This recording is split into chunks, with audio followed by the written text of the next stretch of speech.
Hi guys.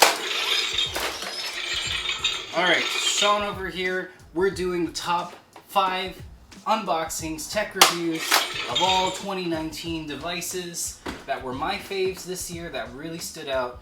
And I know these are Kitty Marvel's Legend toys, but they represent a lot. First, they're every cosplayer's dreams. These are the funnest to unbox. If you watch my original Thanos Infinity Gauntlet, Avengers Endgame came out in April 2019. Believe it or not, that was this year, this decade before it ends.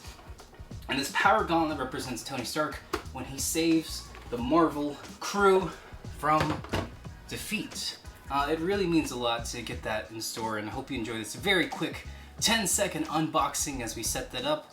Open it, put in the batteries, we're good to go. It has mechanical sounds, and now you have the right and the left hands. But what Marvel really means in 2019, it completed almost an impossible arc to bring together a multimedia corporation, characters, comics, honor the history, the fandom from years before, the New Age films, fans, and it's powering Disney Plus as a subscription service, so Marvel as a pillar of that service. So yes, this Infinity Gauntlet is a toy, but it really represents the memes, the movies, the all-around Robert Downey Jr. actors, the corporate media, Disney, all those streaming services, something that's so hard to recreate in this day and age. And we're gonna see shared movie cinematic universes pretty soon. All right, let's talk about number 2 top 2019 device, and I would say it's this Asus Zenbook Pro Duo. Nothing brought such a smile to my face than the rise of dual screen laptops. Now, honorable mention, we have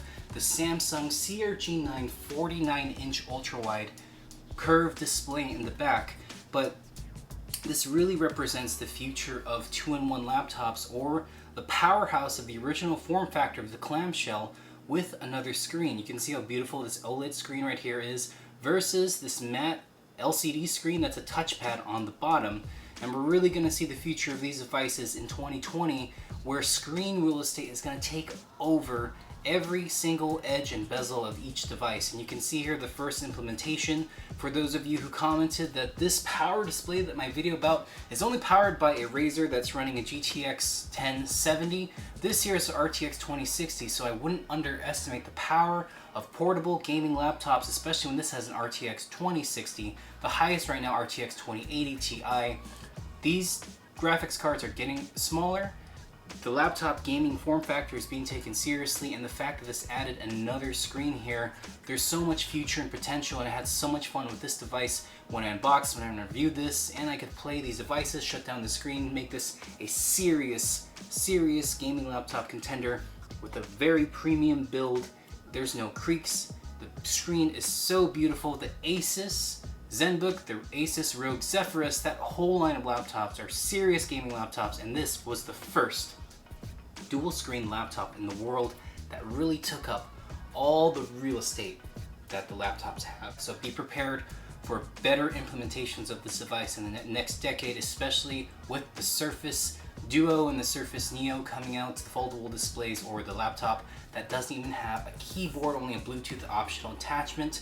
This was the first foray out of the gate, and honestly, this is going to be my powerhouse, even to power that setup behind me as we see the future of flatter screens, wider ultra-wides, the representation of PC Master Race. Right in the back, 49-inch, Henry Cavill fans, Witcher fans, or this Asus Zenbook dual-screen gaming laptop. Alright, so speaking of ultra-wides, let's talk about lenses. Number 3, top 3 device that I opened this year from 2019, let's talk about the Galaxy Fold. You heard it right. This was the year of foldable screens, and Samsung was the first in the foray to really get out there. Some of you might say, why not the iPhone 11? Why not the new Samsung Galaxy phones? Well, I would say this Samsung Galaxy Fold is, and still is, the only device that has been a showstopper when I'm out eating or out with friends. This has literally stopped people in their tracks and saying, oh my gosh, is that the Samsung Galaxy Fold?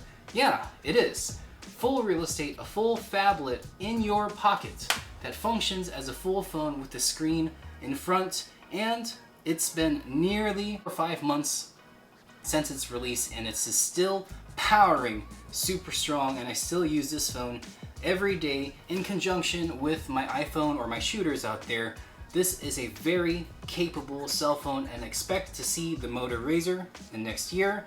The future foldable devices, the Galaxy Fold that might be smaller footprint that equals an iPhone or Samsung Galaxy S10 or S11 screen.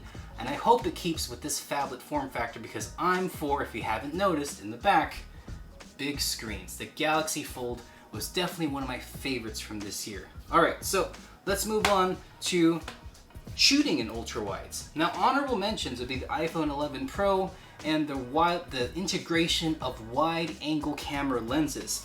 Even the Samsung Galaxy or the iPhone 11 Pro was praised for having 3 lenses and having that ultra wide angle, making that mainstream. And I think that's so crucial to capturing the environment that you're in. This here, though, takes the crown, the Insta360 One X. Now, I know this came out late 2018, but there's 2019 models out there. The Insta360 One X Go, the Insta360 new camera that just got released last month. You can't keep up with these things, but one of the major innovations that this brand did was take not only the ultra wide, but a whole 360, or you can do the fisheye lens, or you can only do 180, whatever area you want to capture. And they had flow rate stabilization. What's the point of footage if it's always shaky, right? And you're gonna see that with the iPhone 11 versus the Pixel versus the Galaxy series, but stabilization is crucial in taking cameras, and that's where the rise of gimbals came. This has flow rate stabilization, full 360 shooting, and you can see with my drone footage when I went to China. The Great Wall of China is where we reviewed this device this year in 2019, and I got amazing footage with this stick here that goes all the way about 30 feet up. I could raise it up and make this drone footage, all right? So you can bring drones if you want, and sure, you can rate drones as top of this year, but good luck finding spaces where you can use it, not getting confiscated by TSA, local governments, local precincts. This here is just a long selfie stick with the Insta360 series. Please check out that review. I had so much fun shooting that on the Great Wall of China and really capturing the immersive environments that we were in. I'd rate this number 4 for this year.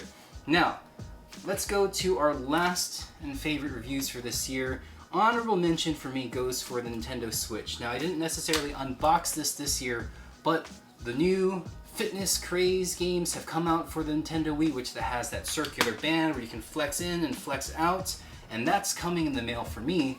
It's so interesting that gaming and how the Nintendo Switch has stayed relevant year upon year from its 2017 release. Now in 2019, it still stands a test of time. It still is $400. The Joy-Cons are more important than ever. There's a new version 2 that came out, and the Nintendo Switch Lite came out this year.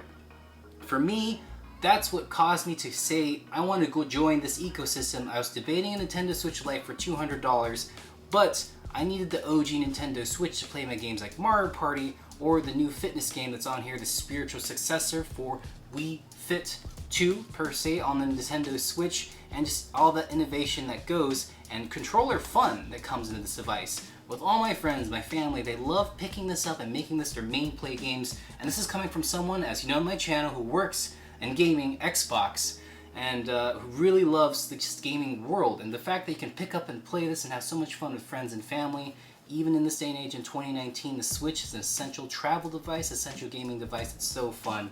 And so the last one, top 5, is the adaptive controller. This came out late 2018 and didn't really have a chance to sign until this year.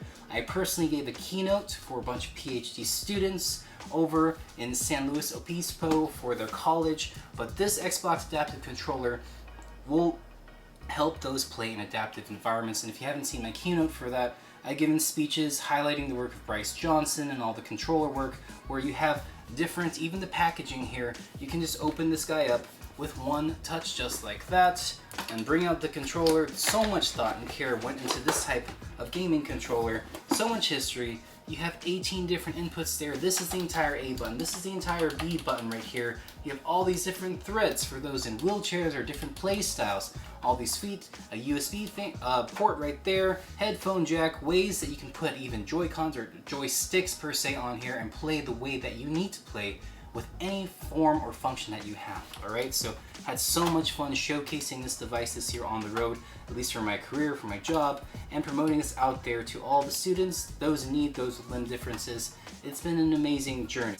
So that wraps up our 2019, our final unboxing over here, and our favorite devices of the year. So what do you guys think were your favorite devices in 2019, and what do you think is going to define the next decade of devices? For those still watching, I wanted to thank you for supporting the channel as we go into 2020. My promise to you is to continue delivering quality and consistent content for you guys. Please let me know what you guys want to see next, and I hope to see you all with safe travels in the next year. Thank you for supporting, and welcome to 2020. Bye guys.